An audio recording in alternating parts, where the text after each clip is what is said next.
আমাদের মাঝে ওসমান হাদি নেই, এটা নিয়ে যে নিউজ মিডিয়াগুলো ছড়াইছে যে আমাদের মাঝে ওসমান হাদি মারা গেছে, যে মারা যাওয়ার পর প্রায় 10 মিনিট না 15 মিনিট পর প্রধান উপদেষ্টা উনি লাইভে বলতেছে যে ওসমান হাদির পরিবারের ভরণ পোষণের দায়িত্ব সবগুলো সরকার বহন করবে। এটাও করুন যে তার বাবার যে ক্ষয়পূরণটা তাকে পূরণ করে দিন। তার বাবার স্বপ্নটা পূরণ করেন। তার মেয়ের কোলে তার বাবাকে ফিরিয়ে দিন। এটাও করুন আপনারা। যেহেতু আপনারা নিরাপদ দিতে পারেন নাই, তার স্ত্রীকে তার স্বামীকে বুঝিয়ে দিন। তার বোনের ভাইকে বুঝিয়ে দিন যেন ওসমান হাদিকে। আপনারা কখনোই পারবেন না।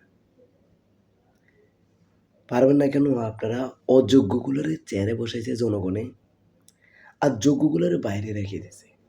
যার কারণে আপনারা এখন পারবেন না।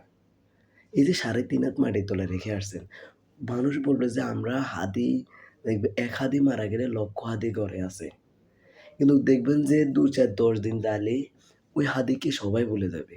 সপ্তাহ 10 দিন মনে রাখবে। আর কি হাদিকে কেউ মনে রাখবে না। এই আবরার ফাহাদ, এরপরে বীর মুগ্ধ, এখন আমাদের মাঝেও তো হারিয়ে গেছে হাদি ভাই। কিন্তু একে আমরা সব সৈন্যর খনিগুলো হারিয়ে ফেলছি। একমাত্র আমাদের নিয়ম কানুনগুলো, আমাদের আইন কানুনগুলো, আমাদের টাকার কারণে সব বিক্রি হয়ে যায়। সিন্ডিকেট, দুর্নীতি, চাঁদাবাজি সব। শুধু বিক্রি হয় না তার বাবার আদরটা। যে তার বাবার আদরটা যদি সে কিনতে পারতো, তাহলে সরকারের থেকেই টাকা দিয়ে ওই হাদির মেয়েটা হাদির আদরটা কিনে নিত। কিন্তু পারবে না তো। সে আদরটা ডুবিয়ে গেছে। সে আদরটা 3.5 হাত মাটির তলে চলে যাবে। আপনারা পারবেন যে হাদির মেয়েটা যখন বাবা বলবে তখন তার বাবার টাকটা ফিরিয়ে দিতে, তার বাবার আদরটা ফিরিয়ে দিতে? পারবেন না। গত কয়েকদিন দেখবেন হাজার মানুষ অনেকজন মনে রাখবে। পোস্টার টাঙাবে, বিভিন্ন জায়গায় পোস্টার টাঙাবে। বিভিন্ন শোক সইব, বিভিন্ন কয়েকদিন যাবে। আরেকটা দুর্ঘটনা আসবে, দেখবেন হাদির নামটা মুছে যাবে। তখন আবার এটা নিয়ে গুঞ্জন উঠবে।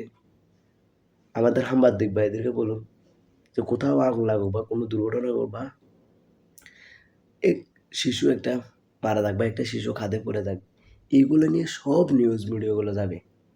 কোথায় আগুন লাগছে, কি করছে, কালকে অতিকাল কিছু, কিন্তু এগুলোই নিয়ে ছড়াবো। যখন হাদি আস্তে আস্তে দেশ নীরব হয়ে যাবে, তখন হাদিকে সবাই ভুলে যাবে।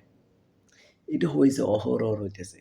এই দর্শনকারীর বিচার হইতেছে না, ছিনতাইকারীর বিচার, চুরি হইতেছে না, মার্ডার মামলার হইতেছে না, কিছু হয় না। এমনি জেলে ঢুকায়, শ্বশুর বাড়ি আপ্যায়ন করে দেখি। এটাই বাংলাদেশ, এটাই আমরা সোনার বাংলা। সবাই পাইছে তেলের খনি, স্বর্ণের খনি, আমরা পাইছি চোরের খনি, সিন্ডিকেট মারানির খনি। যে দেশে কোনো আইন নেই, বিচার নেই, দিনে দুপুরে মানুষকে